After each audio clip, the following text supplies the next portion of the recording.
Bueno, para mí es un día muy especial. Tengo el gusto de tener aquí en casa, en este escenario amical, a una personalidad, pues ya es una personalidad, es un reconocido escritor peruano, ¿no? No me voy a limitar diciendo o jaujino o tarmeño, ¿no? Él es más tarmeño que jaujino, ya lo sabemos. Pero es un reconocido escritor peruano ya en la actualidad.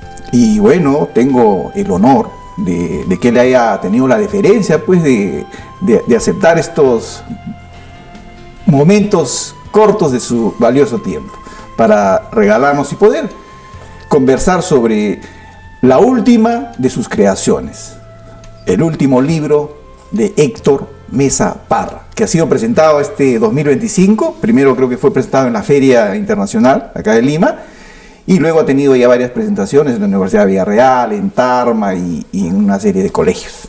Viene, creo que para 31 de octubre, mi cumpleaños, la presentación en San Marcos. Bueno, Héctor, muchas gracias por acompañarnos el día de hoy.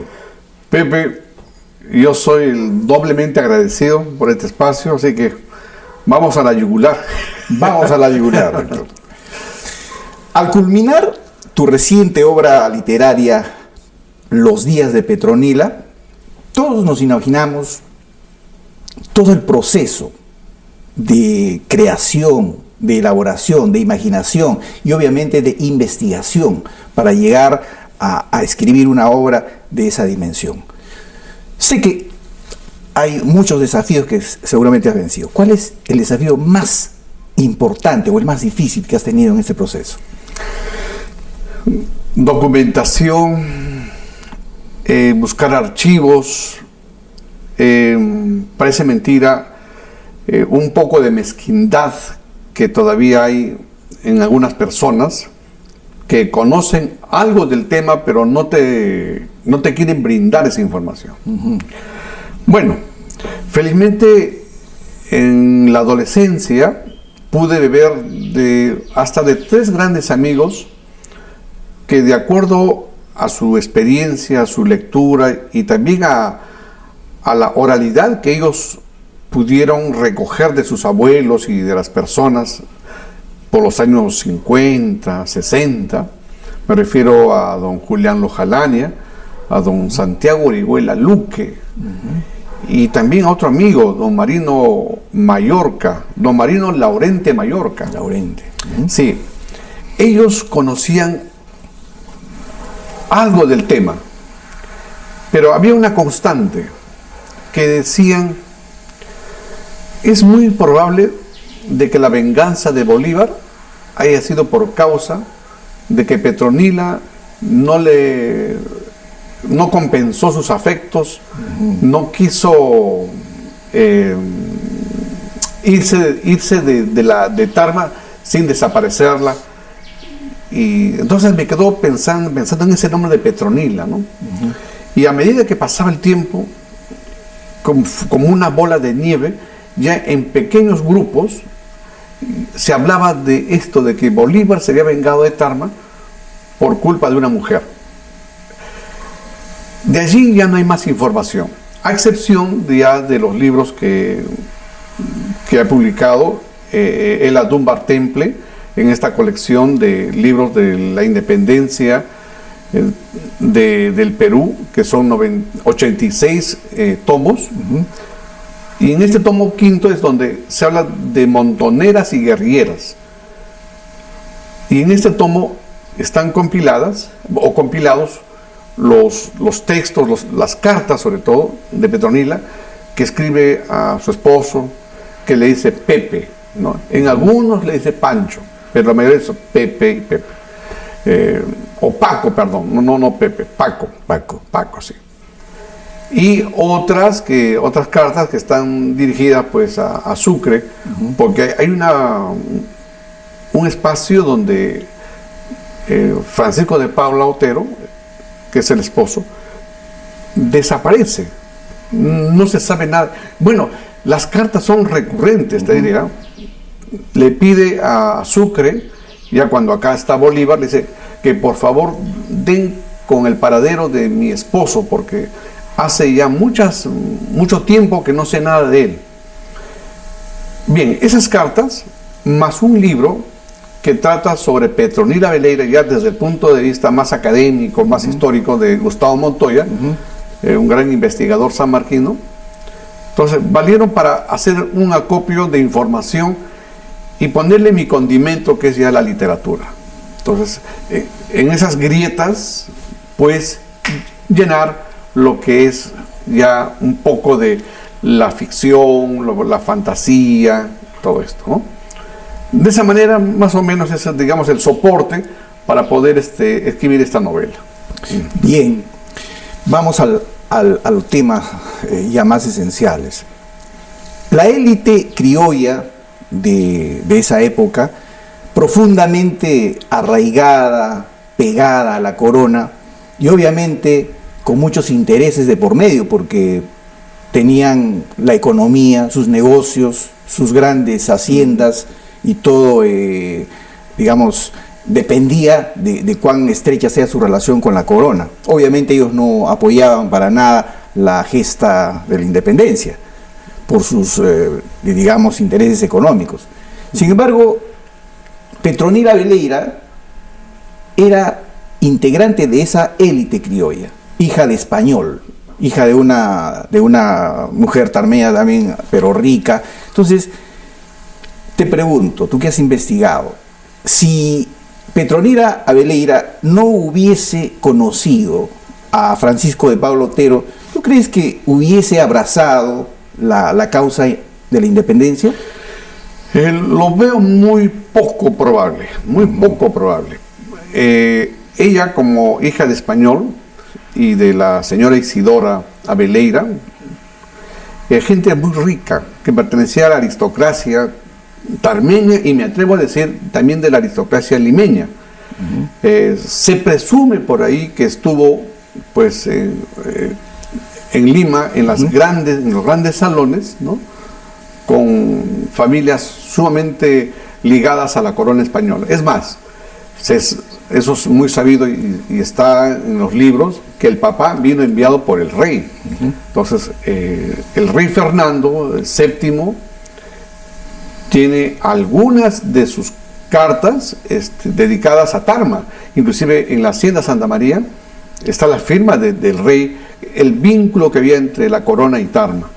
Y entonces, viendo esta psicología de el rey, confiando en su soldado, que es don Bernardo Abeleira, y la familia, obviamente, por arrastre también rendían ese culto al rey. Entonces, yo dudo de que más bien Petronila iba de alguna forma levantar la bandera de la libertad, sabiendo que tenía una cuna, una inspiración ya más fidedigna al rey. Ahora, hay algo importante también.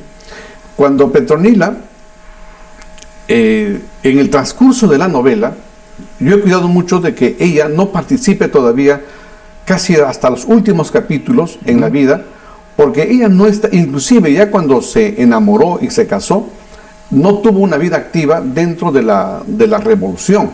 No, ella se dedicó simplemente a apoyar a su esposo, pero había siempre esa fricción, digamos, de ideología entre, si bien se adoptaba por una monarquía o bien por un gobierno que venía directamente desde España, había esa dicotomía, pero ella prefirió guardar todo ese pensamiento para dedicar a apoyar al esposo, el hogar, administrar las minas, las haciendas. Los intereses de la familia. Claro que sí.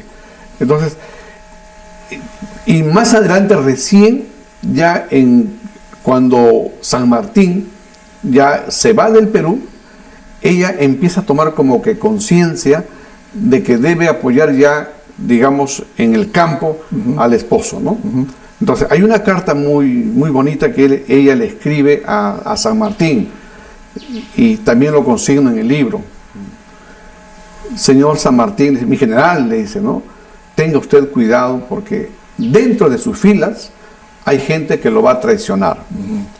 Es decir, ella estaba siendo ya como una informante, conocía también los bajos mundos de la gente que simplemente felicitaba a San Martín, pero iba también con sus propios intereses, porque muchos de ellos no estaban de acuerdo con la llegada de San Martín. Así es. Me gustó mucho la expresión que tiene Francisco León, que escribe la contratapa de tu libro, ¿no? También creo que hace el prólogo, ¿no? Así es, así es. Entonces tiene una expresión ahí donde dice que subviertes la centralidad limeña y posicionas a Tarma como eje simbólico de la resistencia. Héctor, ¿tú crees que tu obra reivindica a Tarma? Al menos yo pretendo que sí. La importancia que tuvo Tarma en la época de la colonia es muy fuerte, ¿no? Importantísima, porque aquí teníamos, a Tarma pertenecía lo que era Cerro de Pasco, ¿no? Y la gran cantidad de minerales, sobre todo la plata, y también los dos focos eran pues Potosí en Bolivia, ¿no? El Alto Perú, que se llamaba aquella vez, y lo que era aquí Cerro de Pasco. Y Cerro de Pasco pertenecía a la intendencia de Tarma. Entonces, esa importancia de que Tarma era una especie de bisagra entre la sierra y la costa, hizo de que aquí funcionara la jefatura de la gobernación en la calle Arequipa, que hoy todavía podemos encontrarlo todavía, ¿no? Donde está la familia Orihuela, ¿no?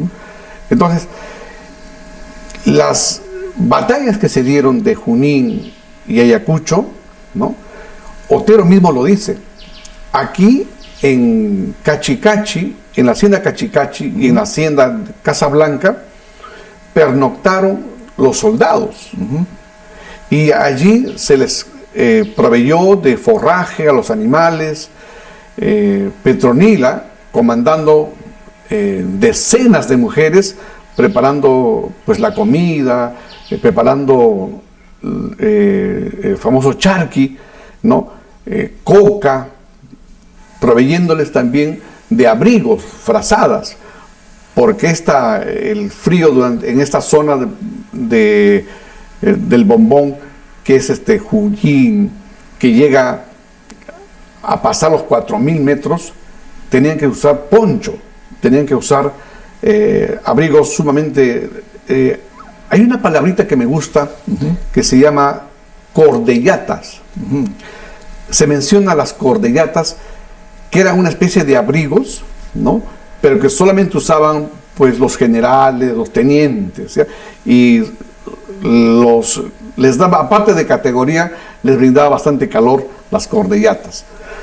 Entonces, esta mujer, sabiendo de que se iban a enfrentar a una inclemencia del tiempo, ¿no? Preparó no solamente ella, sino que a un contingente de mujeres. Y de aquí también, como se despachaba desde Tarma, los partes tuvieron que llegar mucha información. Los archivos tienen que estar, los principales archivos tienen que estar en la intendencia de Tarma.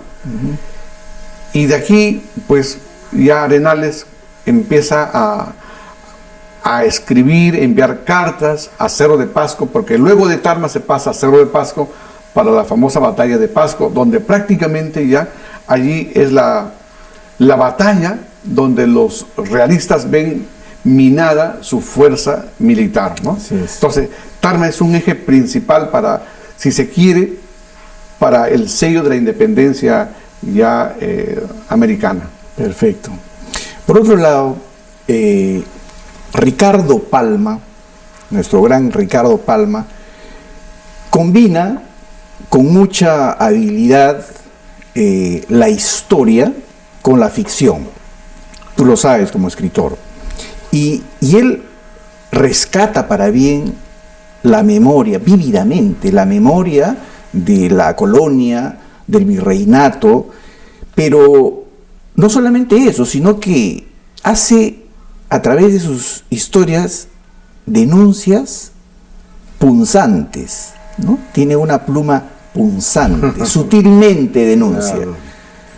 La pluma de Héctor Mesa tiene algo de esa pluma de Ricardo Palma. Me has hecho pensar, pero viéndolo desde ese punto de vista, yo creo que sí. Yo creo que sí. Detrás o entre líneas hay reclamos, ¿ah? Hay reclamos. Así es. Sí. Así es. Eso es muy importante. Estuve averiguando sobre un explorador suizo, Johann von Schudi. Este explorador suizo averigua y narra respecto a las rabonas, ¿no? Entonces, él describe, obviamente, que nos hace ver que el término rabona no solamente es despectivo, sino que no define exactamente lo que fueron estas mujeres, que tenían que salir a veces 3 horas antes que todo el regimiento, llegar al lugar en las altas montañas, juntar leña, preparar la comida, preparar el reposo donde iban a llegar los militares. Y no solamente eso, sino que dice que eran una especie de solución para la gran cantidad de deserción que había ahí. Porque dice que los indios desertaban mucho, porque o no entendían y no se identificaban con la gesta, entonces extrañaban a su esposa, a sus hijos y desertaban. Entonces, tener a las rabonas acompañando a los soldados era una forma de garantizar que no iba a haber deserción. Bueno, las rabonas, definitivamente el término le queda chico a estas mujeres, a estas patriotas. La pregunta es, Petronila Abeleira puede ser considerada como una rabona líder dentro de lo multifacética que fue, ¿no? ¿Fue una rabona líder? Pienso que no. Pienso que no. Ella estaba en otro estatus, más bien organizando desde Tarma y también desde Lima, ¿no? Hay partes en la novela que ya apelo a la ficción, donde ella lidera un grupo de montoneras, ¿no? Yo no doy fe de ello. O sea, no hay documentos sobre ella. Más bien, ella sí es como una gran administradora de negocios que ha patentado, digamos, su maternidad con 4 hijos, y era la mujer que siempre estaba viendo qué es lo que faltaba en el ejército, qué es lo que le faltaba al esposo, y más bien preocupada bastante por la salud de los soldados.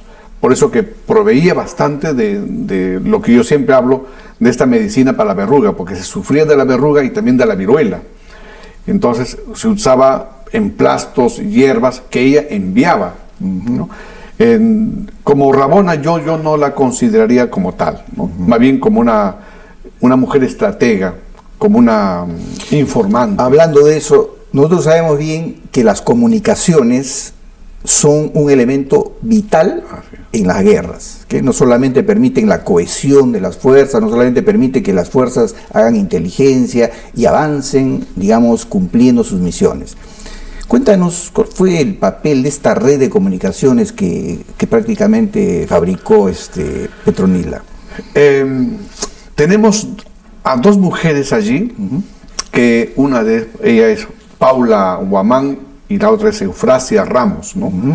Esto sí está documentado, que trabajaban al lado de los libertadores.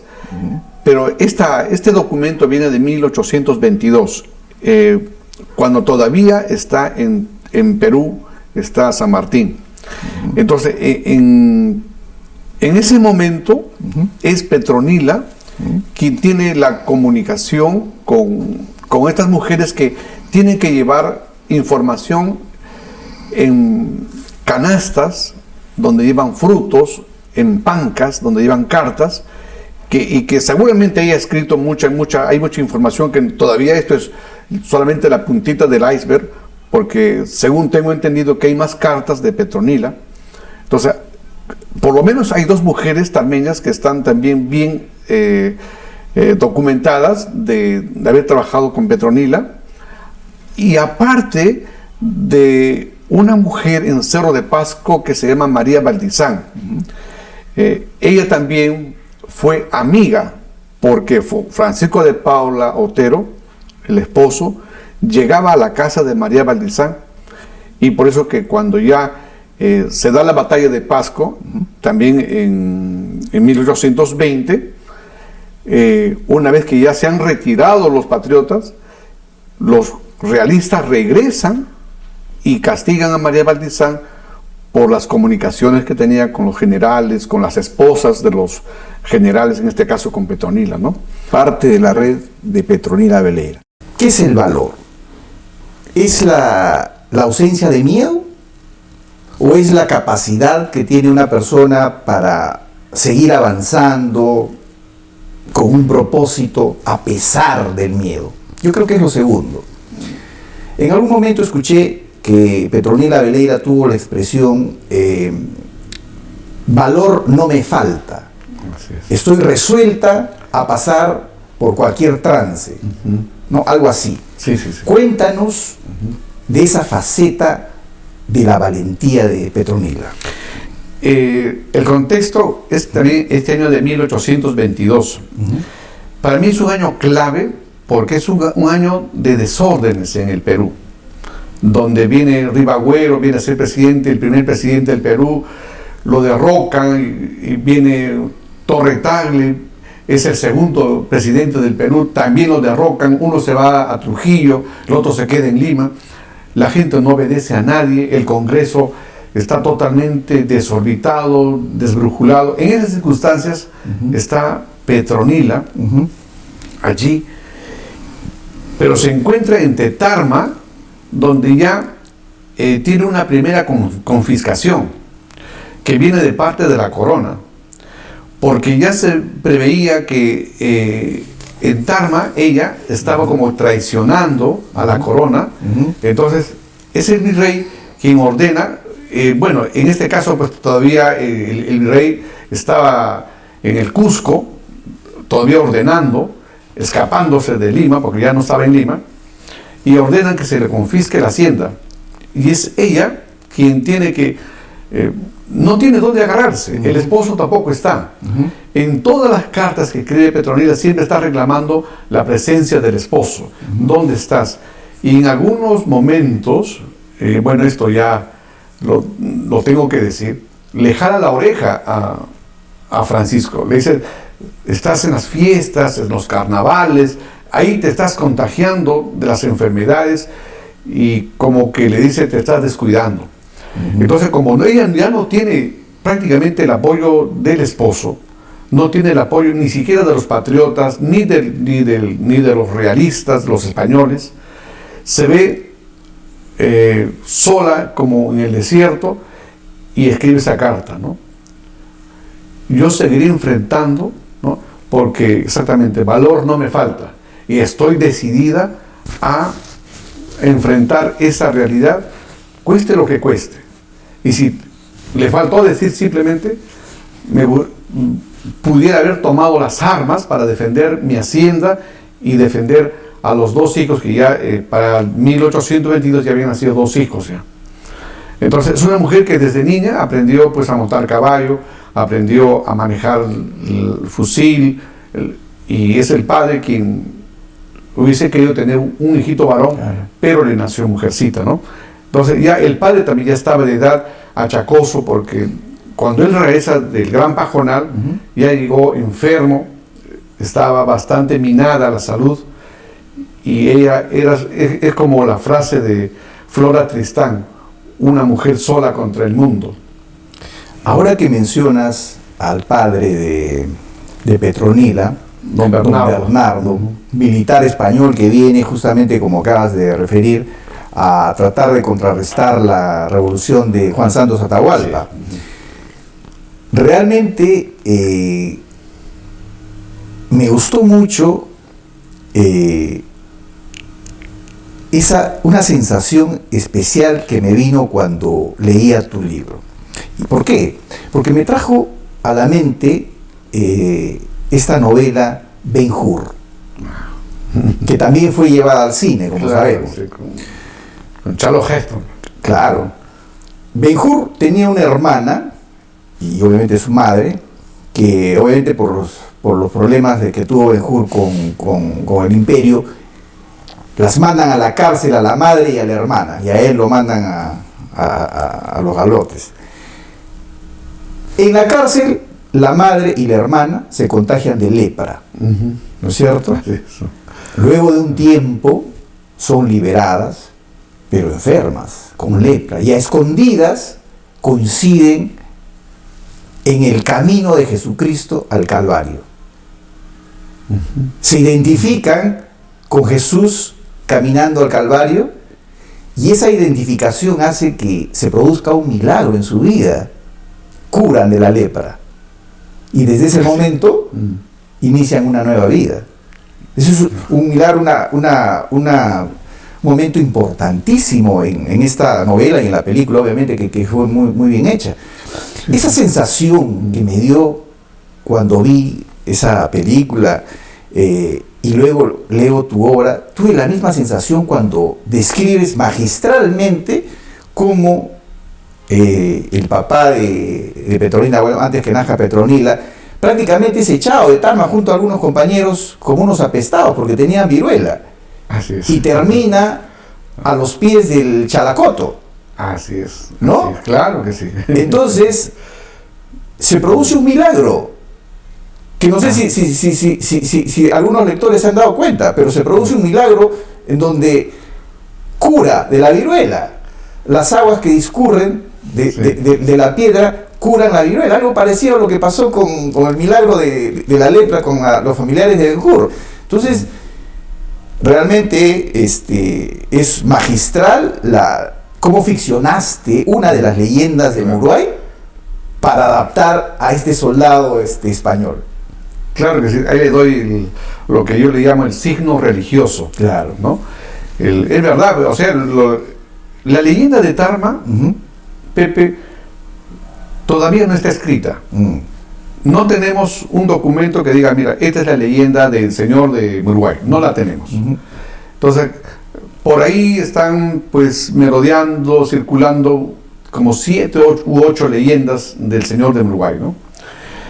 Bueno, entonces yo también conversé con el sacerdote de Uruguay, pedí bastante información. Muchos todavía centran que el señor de Uruguay nació por la época de la llegada, cuando escapaban los soldados patriotas, derrotados ya, venían de Junín. Algunos, los españoles que venían por Junín. En 1824. En 1824, exactamente. Entonces, uno de ellos ya pues se fue y se escondió detrás de las rocas, ¿no?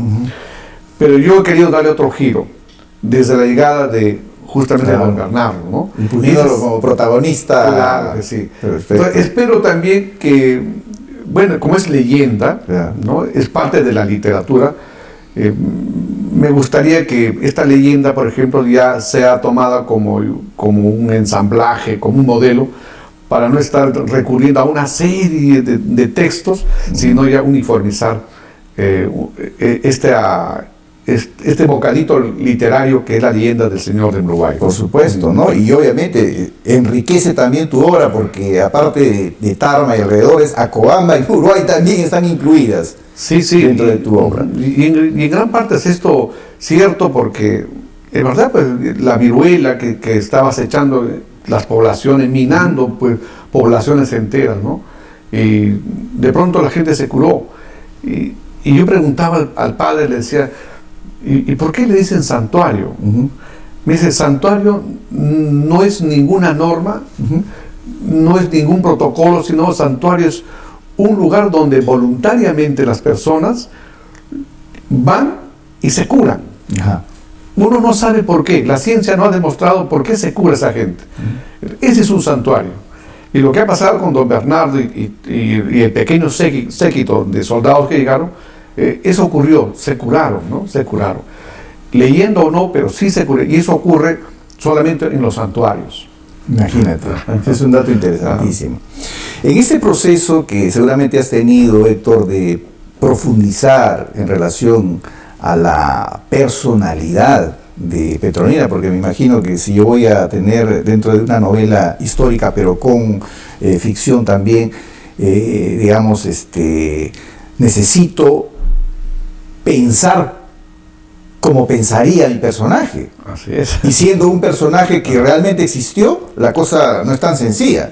Entonces, es complejo el tema. Me imagino que te costó bastante profundizar en el conocimiento de esa personalidad y pensar como ella. Entonces, haciendo un ejercicio mental, ¿qué pensaría Petronila Abeleira en la actualidad de la realidad política y social de Perú en la actualidad?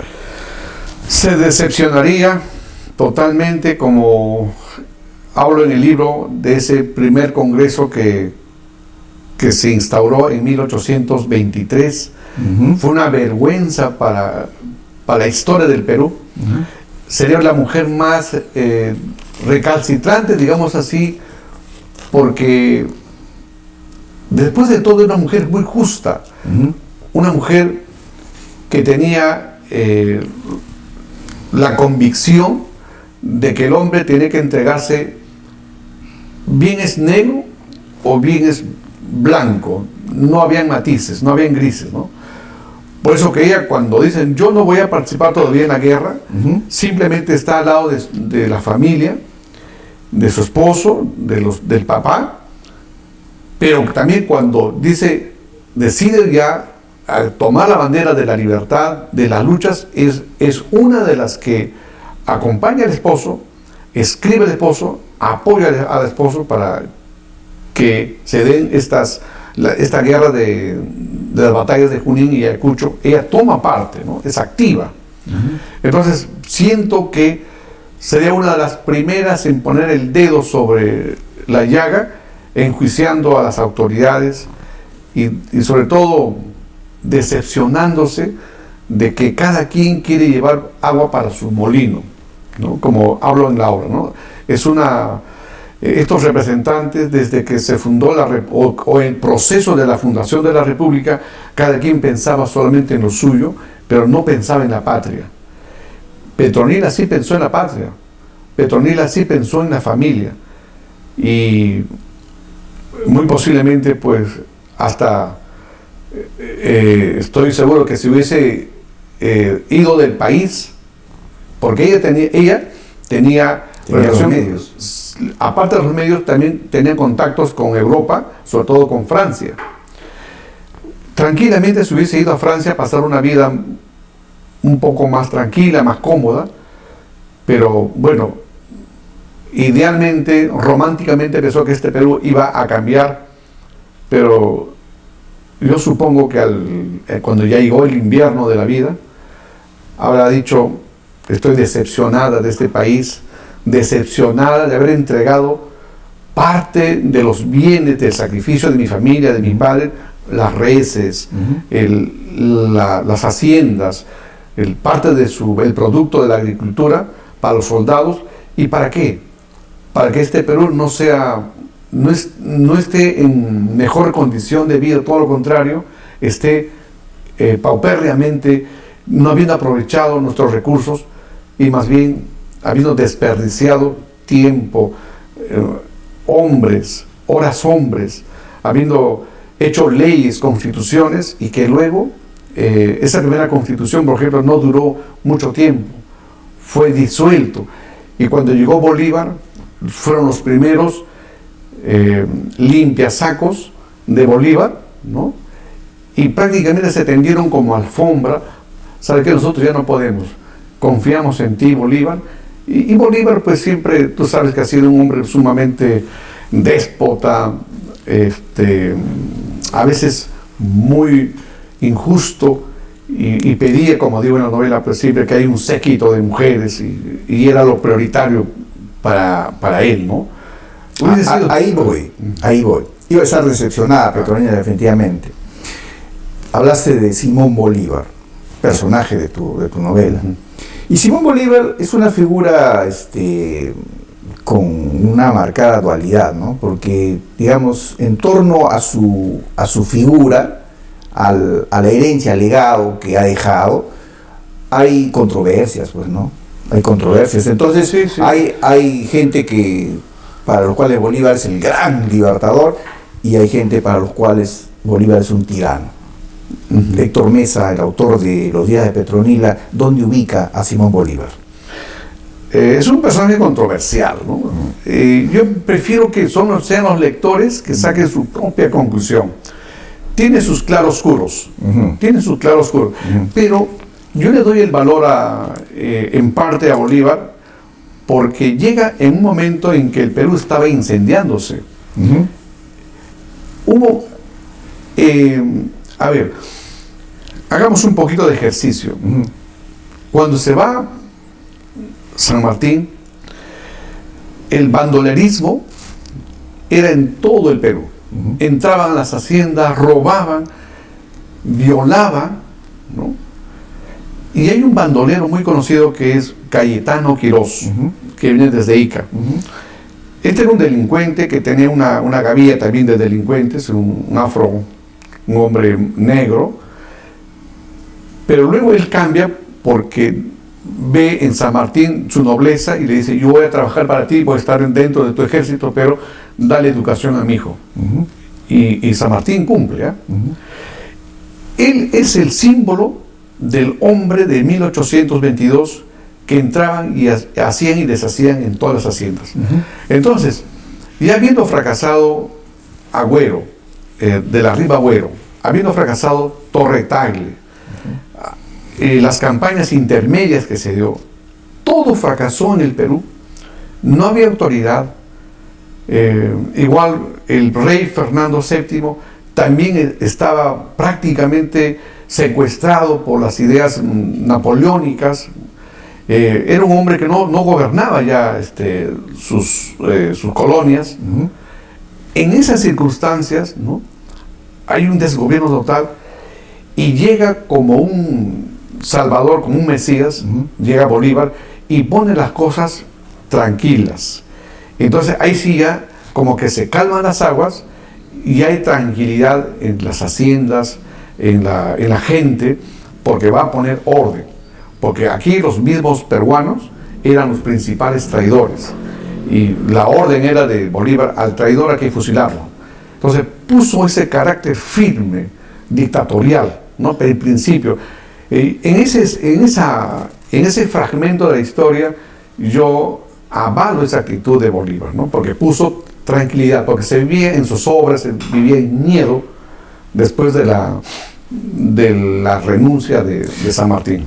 Llegamos al punto donde Héctor nos está hablando del momento en que llega Bolívar a Perú, 1823, un país con total caos. San Martín se había ido, el Perú era un caos, una división completa. Llega Bolívar y con el poder y autoridad, el poder militar y la autoridad, como que tranquiliza al país.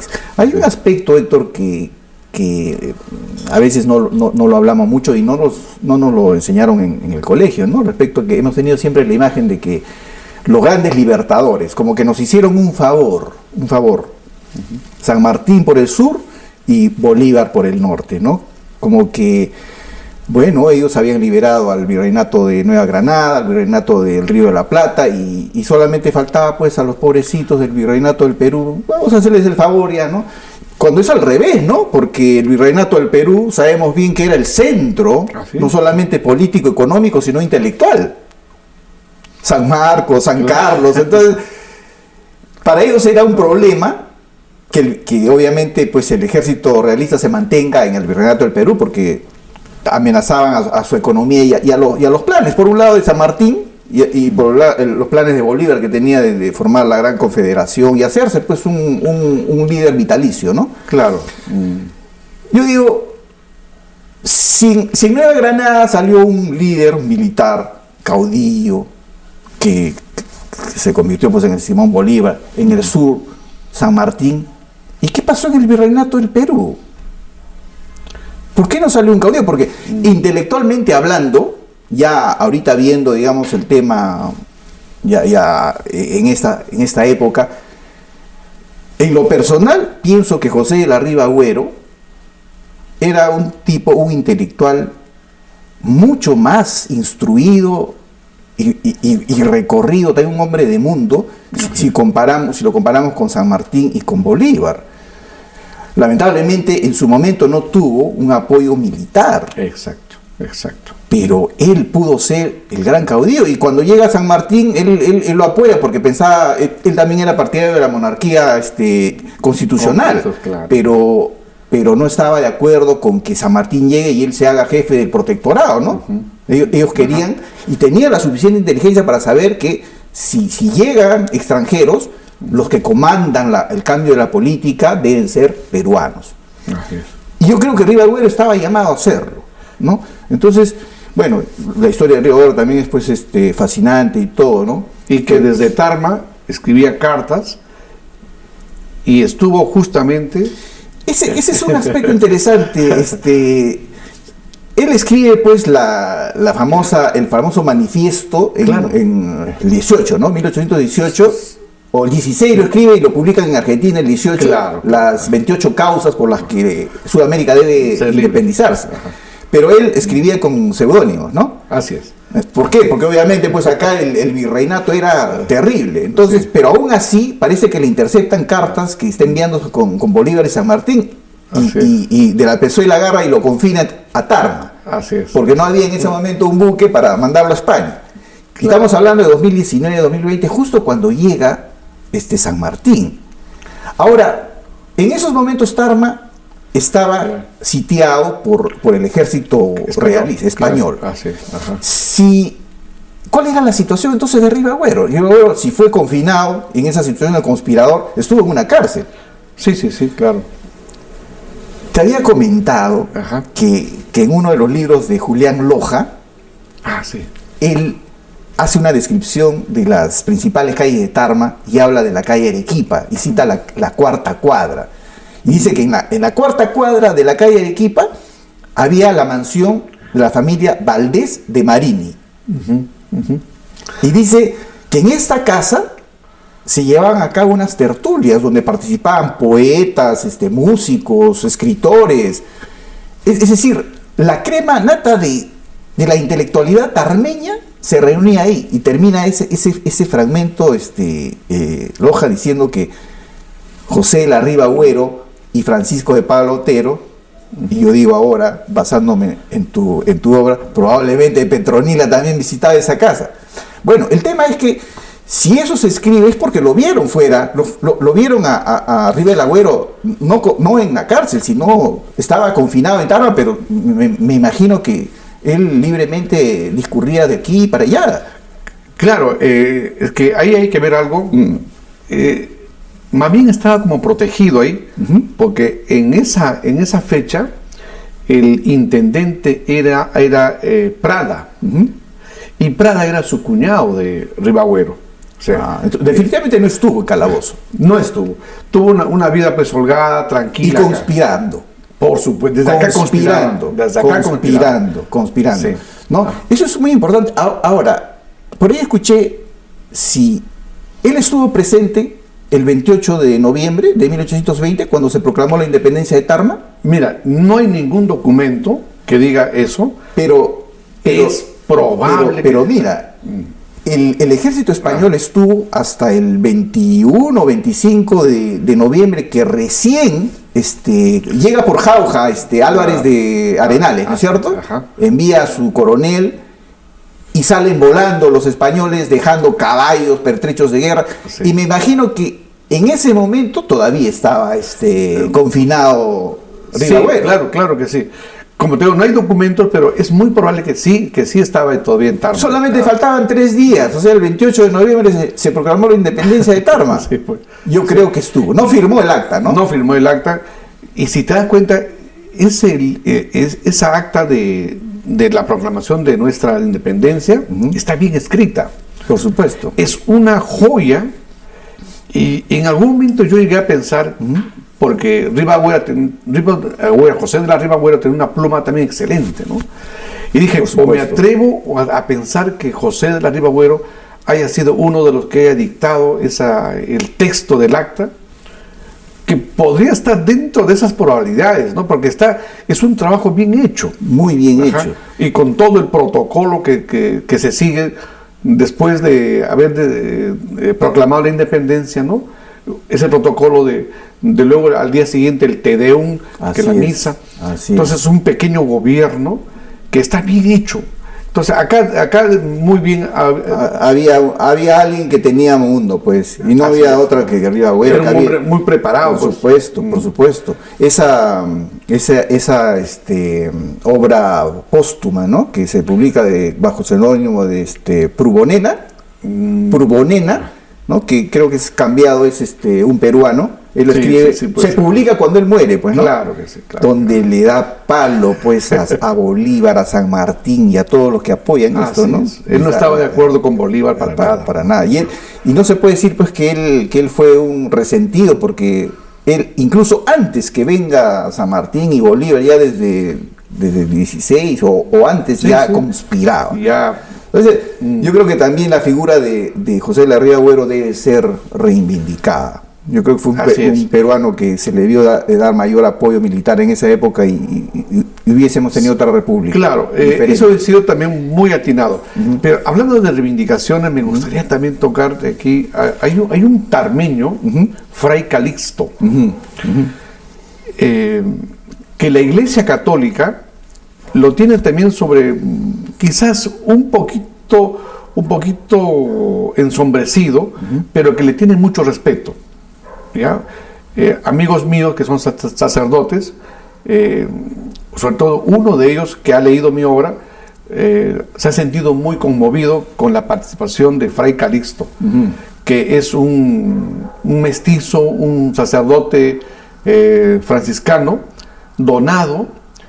Pero aquí viene algo importante. Él viajó hasta España para entregarle su memorial al rey Fernando, no es Fernando, ya me acuerdo el nombre dentro de un rato.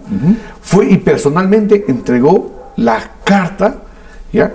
Y lo que es más, el valor de él radica en que era un mestizo o un indio, como dicen ellos, pero que sabía leer y escribir.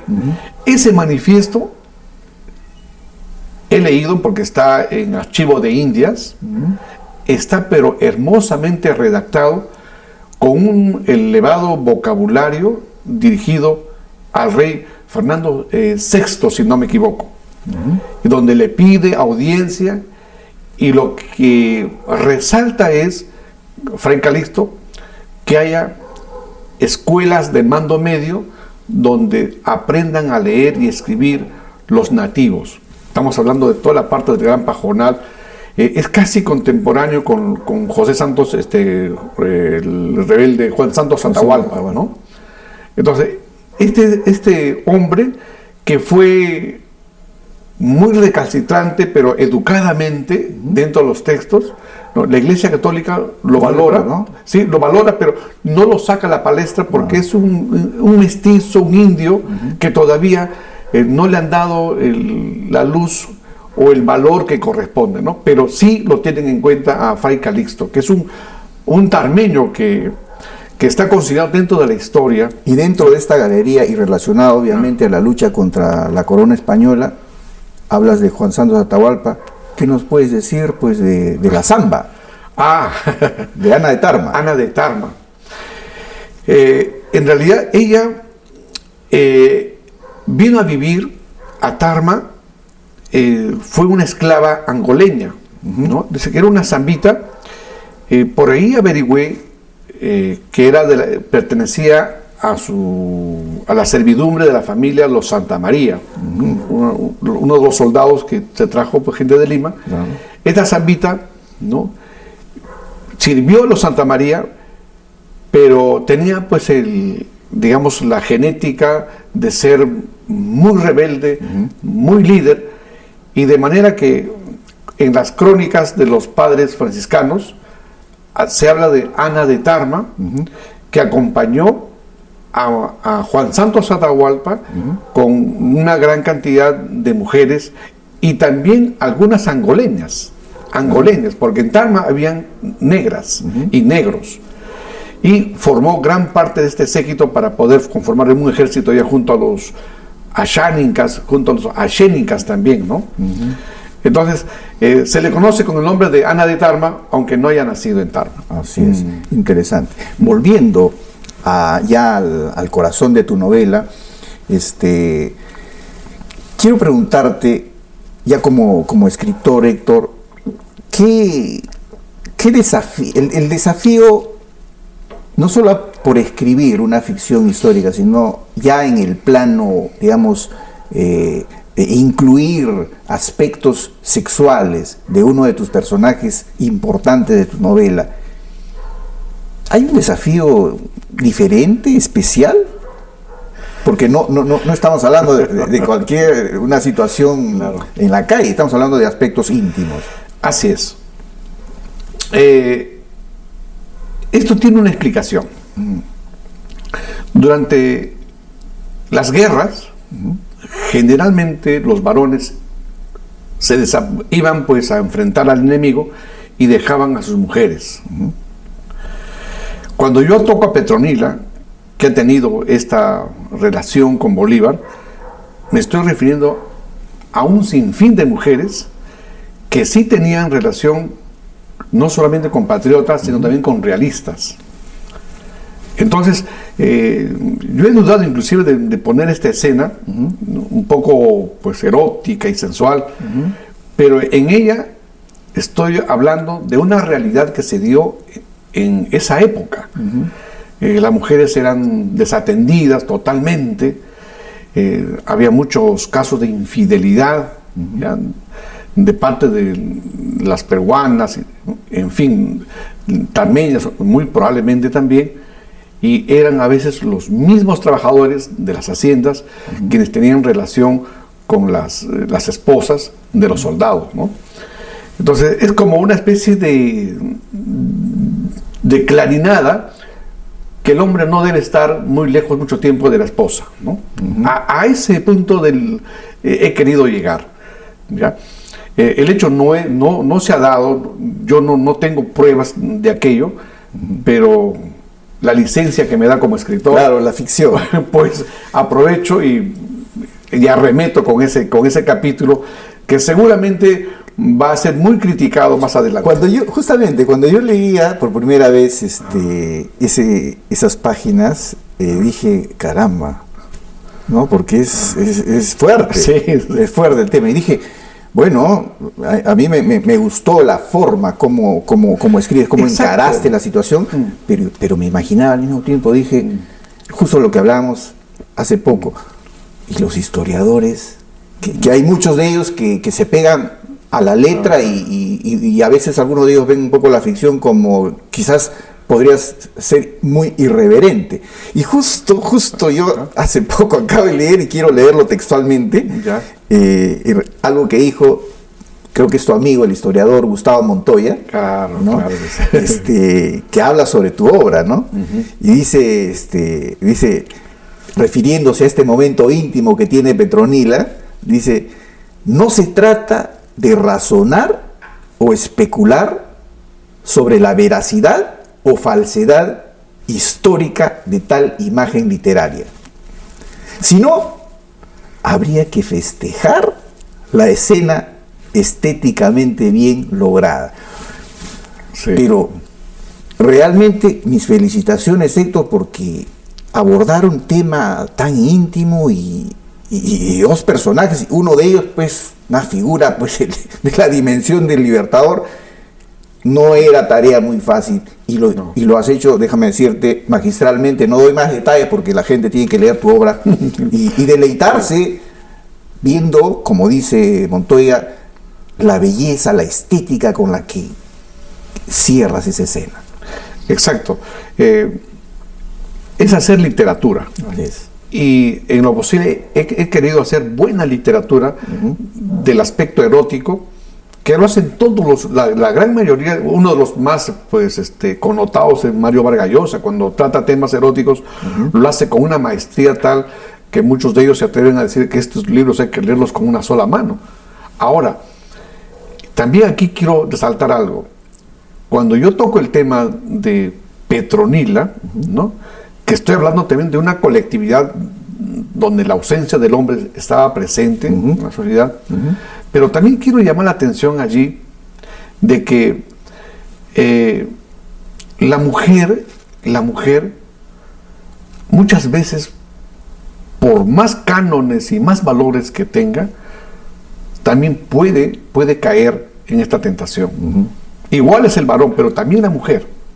Solamente que en la mujer hay que guardar un poquito más de sigilo, no hay que decirlo, pero sí se dieron estas cosas. No está comprobado en el caso de Petronila, simplemente es un hecho de ficción. Seguramente que en Tarma hay un lugar, una asociación de Comudemos se llama.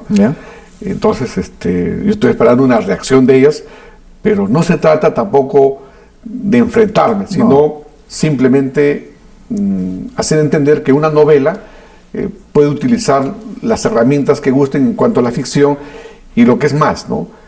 Llegar a la verosimilitud, es decir, que se crea esa historia, simplemente. Pero aunque eso no haya sido cierto, el lector debe estar predispuesto a creer esa historia. Así es. Y para cerrar este segmento, los grandes hombres y mujeres de la historia también han sido al final humanos y han tenido momentos de debilidad. En la actualidad, cuando se descubre una infidelidad, ¿tú crees que nuestra sociedad sigue castigando y estigmatizando más a la mujer actualmente? Bueno, sí, desgraciadamente sí. La mujer la lleva más de perder que el varón, ¿no? Hasta los papás festejan, pues, no, mi hijo pues, ha tenido cuántas mujeres, en fin, ¿no? Entonces, bueno, y también ya para cerrar esta parte, la novela no se trata de endiosar a Petronila, de ninguna manera. No quiero llegar a esto, simplemente reflejar una realidad en el personaje de Petronila, a muchas mujeres que sí tuvieron esa grieta moral en esa época del proceso de la independencia. Bueno, estamos justamente en un momento importante de la novela de Héctor, donde él tiene pues el desafío de contar, de escribir escenas íntimas de Petronila, ¿no? Y justo momentos inmediatos de esta escena tan crucial en la novela, el libertador, don Simón, tiene la expresión, la gloria es efímera, pero hay triunfos del corazón que valen más que una batalla. Así es. No, realmente yo leí eso y la releí, y la releí, y la releí, porque no, y viniendo de un militar, sí.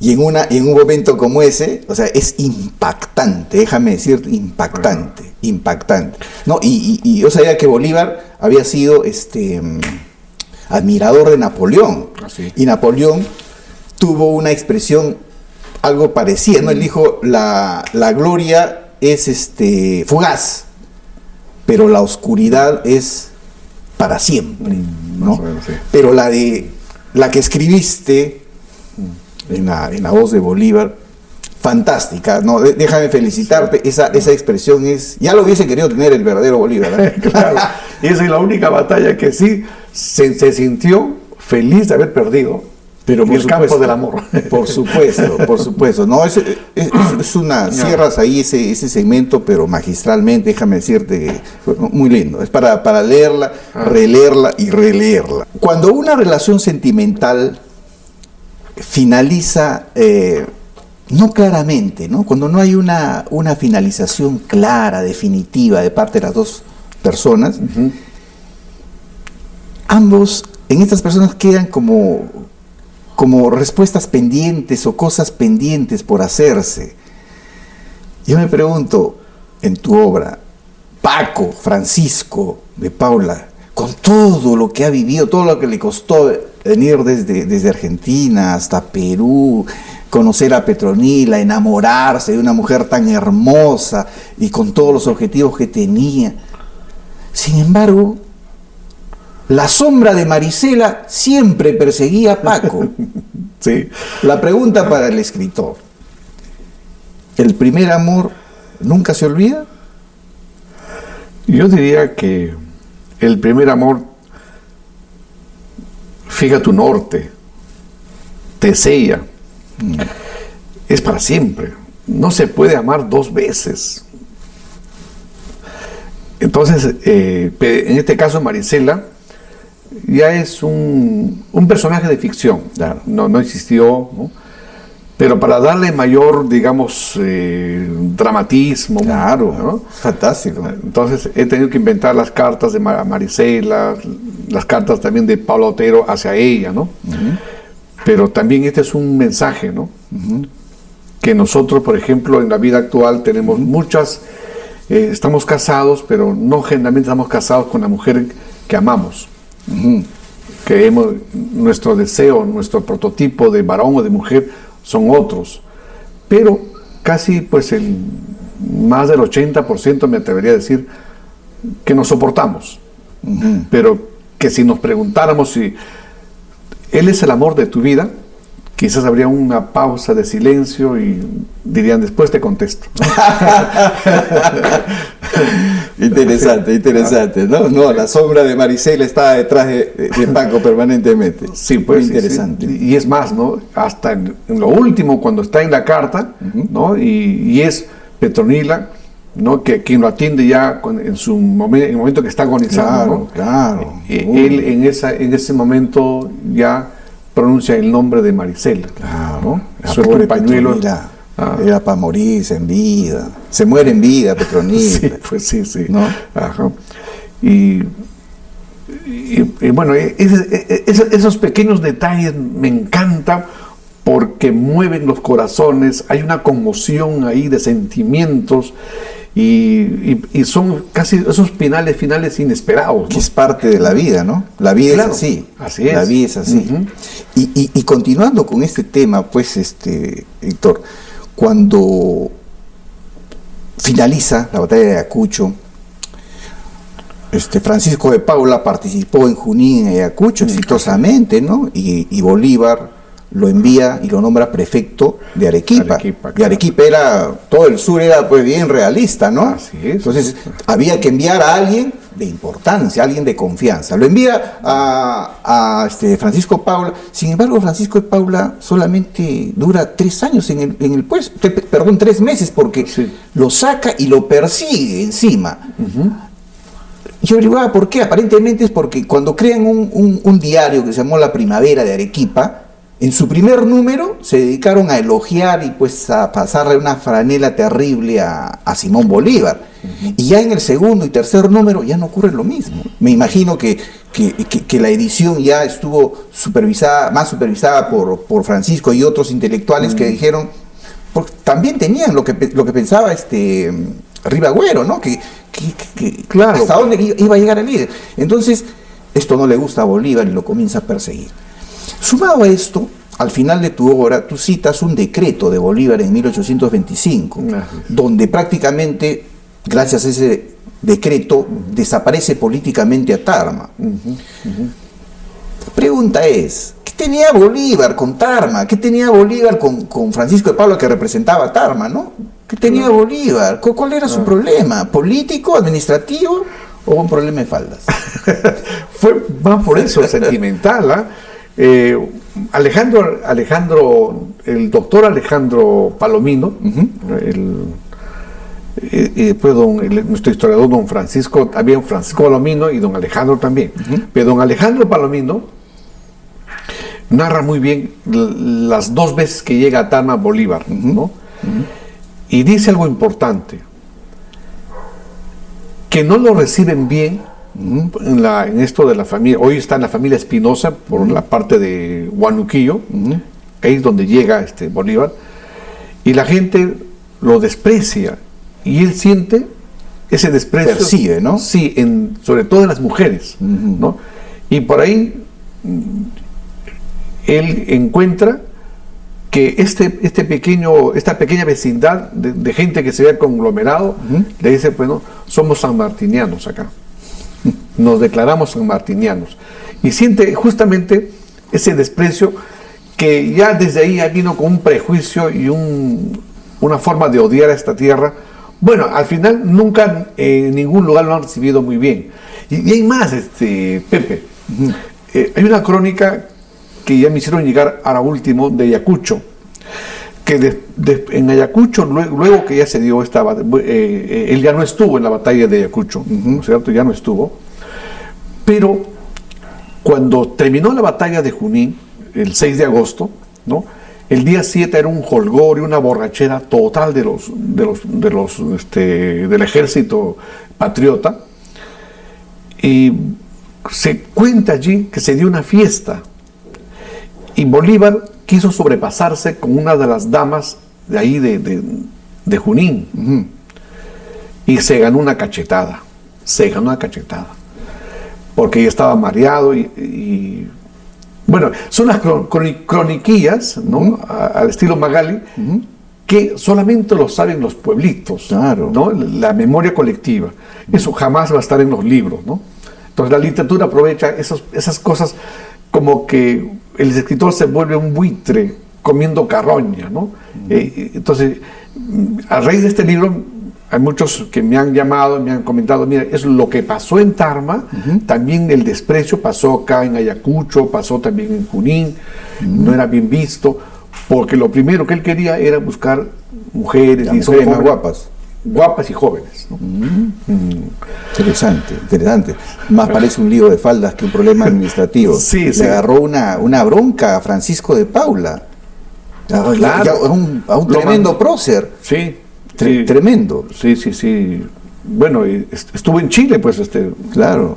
Francisco de Paula. Hay otro personaje muy importante en tu novela, Custodio Álvarez. Así es. Muy amigo de Francisco de Paula. Claro, ¿no? que sí. Y en la realidad también, porque Francisco de Paula, ni bien es nombrado gobernador de Tarma, lo nombra alcalde. Así es. Ahora, Custodio Álvarez se casó con una señora Carmen Marticorena, si no me equivoco. Así es. Ya. Ellos tienen una hija que se llama Rosa Álvarez Marticorena, que se casa con Manuel Odría de la Canal. De tal manera que vienen a ser los abuelos de Manuel Odría Moretti. Sí, eso, sí. Claro. Si no nos está fallando la cronología, entonces Manuel Odría Moretti es bisnieto de Custodio Álvarez. Habría que ser un poquito, bueno, no me atrevo todavía a hacer ese análisis genealógico, pero es muy posible. Es muy posible, ¿no? Sí, es posible. Sí. Es muy posible. Muy interesante la genealogía. Y algo también importante, Pepe. He tratado en la novela justamente de colocar los apellidos de antaño. Claro. Esos apellidos que ya desaparecieron, ¿no? Algunos. Claro. Y pues dando, por ejemplo, importancia a lo que hoy tenemos en el cementerio, ¿no? Un mausoleo italiano, ¿no? Entonces, muchos me han dicho, oye, realmente estuvo acá. No sé si tú recuerdas que en la calle Lima había un lugar de la familia Torterolo, claro, ¿no? Claro. Ya, los Torterolo. Entonces, yo con él he querido simbolizar de que los Torterolo eran una familia sentada en Tarma, pero también quiero darle el símbolo de que en Tarma hubo muchos italianos, ¿no? Y los apellidos, por ejemplo, las Tachicas Allende, por ejemplo, ¿no? Que vinieron de Chile, ¿no? Tiene mucho que ver con el presidente de Chile, Salvador Allende. Claro que sí. Entonces, he querido rescatar esos nombres que ya prácticamente la colectividad actual ya ha olvidado, y es más, no sabe que hubieron gente de estirpe en Tarma. Sí. Hay otro personaje, un militar venezolano, que le das prácticamente casi hoja y media o 2 hojas en tu novela, que es Tomás Eres, que ha sido un militar venezolano que... Claro. Y prácticamente describes en tu novela como un factor, si no el más importante, de que el batallón Numancia pues deje las filas realistas y se sume a las filas patrióticas. Pero en su obra Prubonena, José de la Riva Agüero también dice que él fue el factor más importante para que Numancia se pase a las filas patrióticas. Claro, eso sí está documentado, ¿no? Tomás de Eres. Tomás de Eres. Sí, de Eres. Manejaba una oratoria envidiable. Entonces quiero dar a conocer también allí que la forma de seducción a través de la palabra, como un ejército que llegó y que muchos de ellos habían estado en las guerras napoleónicas, eran sus mejores soldados entrenados. ¿Cómo pueden haber, luego llegando a Perú, ¿no? Luego se cambian a las filas patriotas, ¿no? Y ahí también hablo mucho de las tapadas, jugaron un papel importantísimo, ¿no?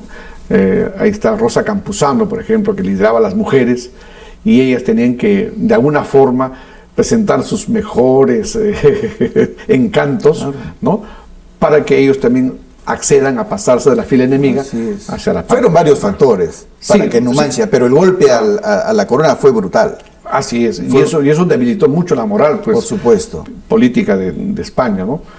El hambre, no les pagaban bien sus sueldos, les habían prometido ponerlos, pero hay algo importante ahí, y me gustaría que eso sea valorado en los colegios, ¿no?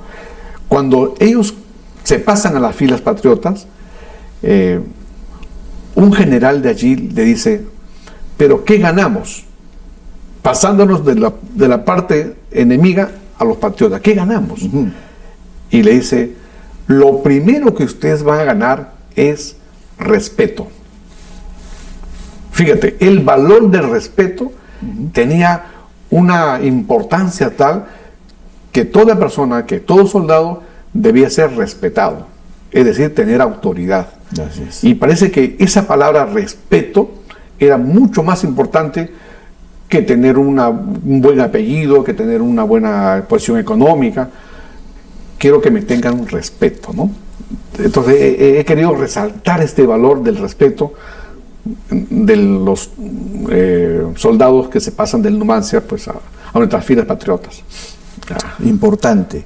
Mira cuánta información, y la verdad que se me ha pasado como si fueran 5 minutos esta conversación, Héctor, conversando estos aspectos tan importantes en torno a la independencia y sobre todo en torno a esta mujer, Petronila Abeleira Sotelo, que es una mujer que prácticamente los historiadores y ahora los novelistas como tú están rescatando de la sombra y dándole el sitial que la historia oficial les ha negado.